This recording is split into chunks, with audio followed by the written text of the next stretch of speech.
Bonjour à tous, donc pour cette première vidéo de test de matériel audio notamment, de casques et d'écouteurs, je vais faire le test, j'ai fait le test d'écouteurs intra-auriculaires Earsonix, leur dernier modèle très haut de gamme, les SEM9. Donc pour ces modèles très haut de gamme, Earsonix a choisi la voie de l'universel. Donc ce ne sont pas des écouteurs custom, ce sont des universels. Donc vous pouvez voir ce qu'il y a dans la boîte. Donc vous avez une carte de remerciement, merci d'avoir choisi un produit Earsonix, blablabla, qui fait office de carte de garantie aussi. Voilà, vous retrouvez plusieurs types d'embouts, donc notamment des embouts double flange de deux tailles différentes, une paire d'embouts monoflange qu'il y avait également avec les Velvet, avec cette forme un peu particulière de champignon. Vous avez deux paires d'embouts aussi mousse. J'imagine c'est des mousses comply, donc une paire en taille M et une autre paire en taille L. Un outil de nettoyage assez classique. Et un adaptateur jack 6,35 mm. Voilà, il y a une petite boîte de transport que je n'ai pas avec moi, parce que la personne qui m'a prêté les écouteurs ne m'a pas envoyé la boîte de transport. Bien sûr, vous avez les écouteurs. Alors, pareil, cette même personne a fait un recablage des écouteurs. Donc, je n'ai pas pu les tester avec le câble original, qui est un câble assez standard qu'on trouve souvent avec des modèles custom. Voilà donc les SEM9, 9 pour 9 drivers à armature équilibrée, balanced armature en anglais, qu'on appelle souvent BA. Voilà donc 9 drivers par intra, donc il y a un driver pour les basses, 4 drivers pour les médiums et 4 drivers pour les aigus. Donc 9 drivers, 3 voix. Voilà, que dire au niveau du design. Bon, malgré 9 drivers, ça reste de taille relativement raisonnable. Donc la coque est en acrylique, le design est assez simple, noir avec le logo Earsonix d'un côté et le chiffre 9 de l'autre en rouge. Au niveau fit, j'ai pas eu de soucis de fit particulier, le fit était très bon, confortable.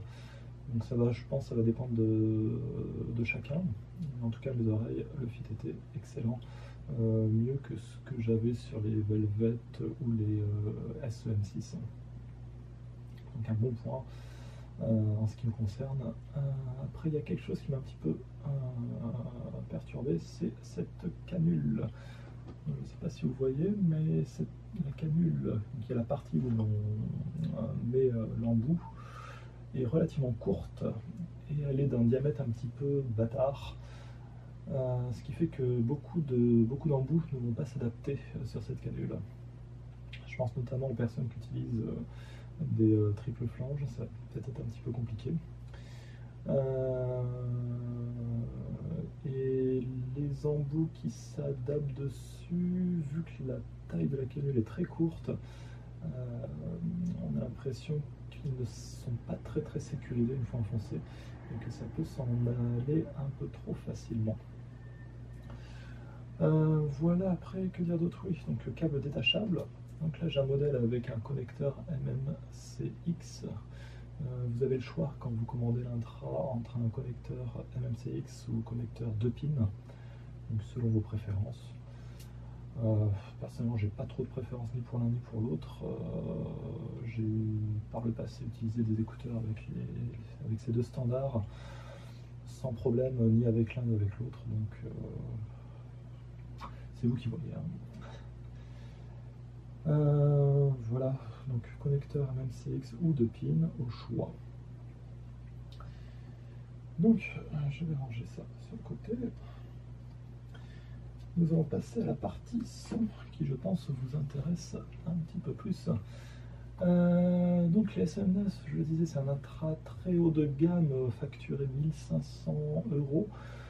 En termes de signature sonore, si on compare avec les autres modèles Earsonics, j'ai trouvé ça plus équilibré, sans être non plus d'un niveau qu'on pourrait qualifier de référence ou de son neutre. Ça reste quand même coloré. Le son est légèrement, la tonalité est légèrement du côté chaud, avec un léger boost dans le bas du spectre et un haut médium assez en retrait. Voilà, au niveau des basses, elles sont plutôt bien définies, ça descend bas, il y a toutes les informations qu'il faut, elles sont bien articulées, elles prennent pas mal d'espace dans la scène sonore. Voilà, donc comme je disais, il y a un petit boost sur ces dernières. J'aurais peut-être un petit peu plus de rapidité quand on compare à d'autres Intra BA, je pense notamment au Andromeda,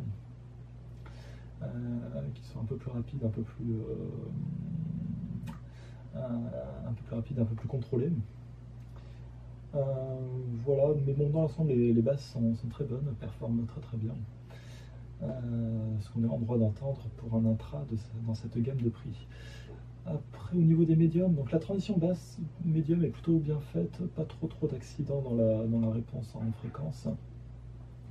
Donc les médiums, ça va être un petit peu la pierre angulaire de cet intra, c'est là où je pense que cet intra va diviser les foules. C'est-à-dire qu'on a un médium relativement coloré, notamment à cause de ce haut médium un peu en retrait. C'est un petit peu la marque de fabrique, on va dire, enfin la signature Earsonics. Donc ça va peut-être gêner pour les gens qui écoutent beaucoup de musique acoustique.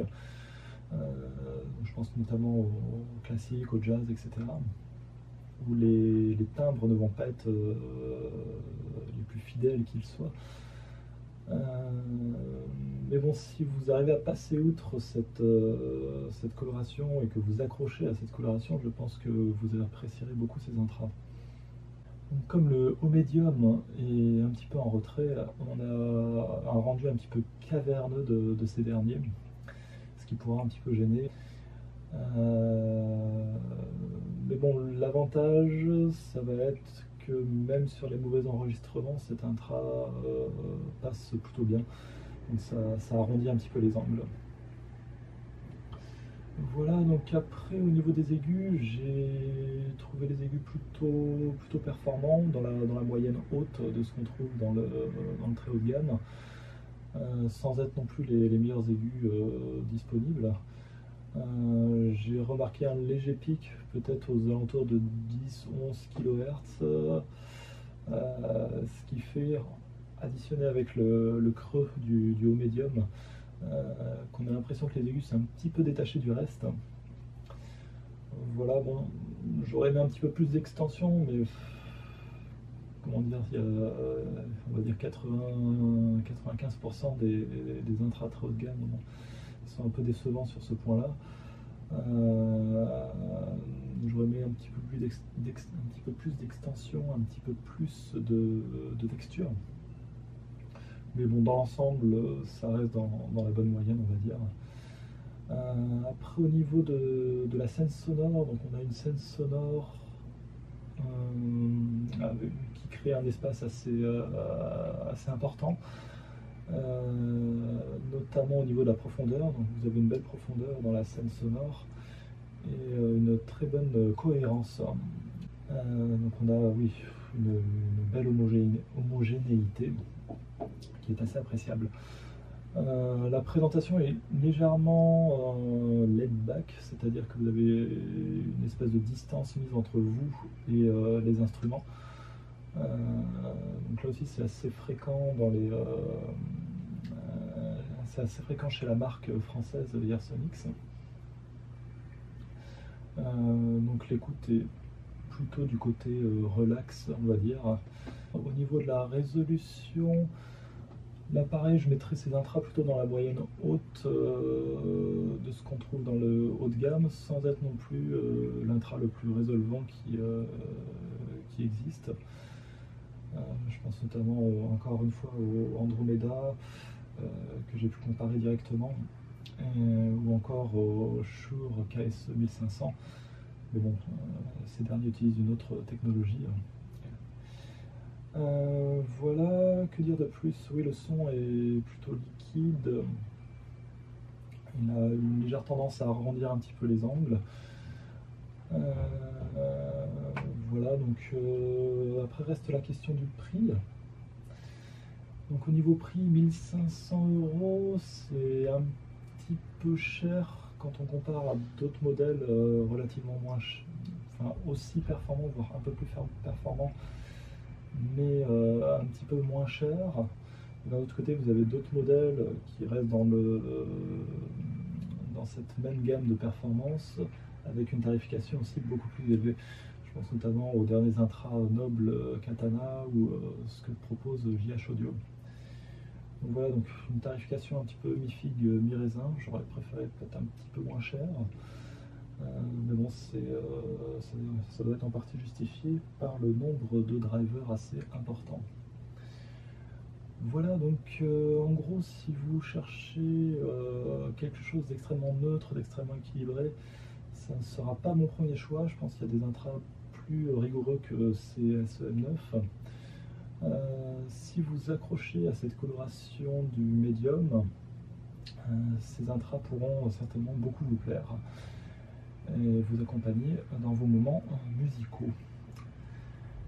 Donc voilà pour ce premier test. Si vous avez des questions, n'hésitez pas à laisser un petit commentaire sur la vidéo. Si vous avez des questions, des conseils, je fais ça un petit peu à l'arrache pour le moment. Voilà, donc je vous souhaite une excellente journée sous le signe de la musique, bien évidemment.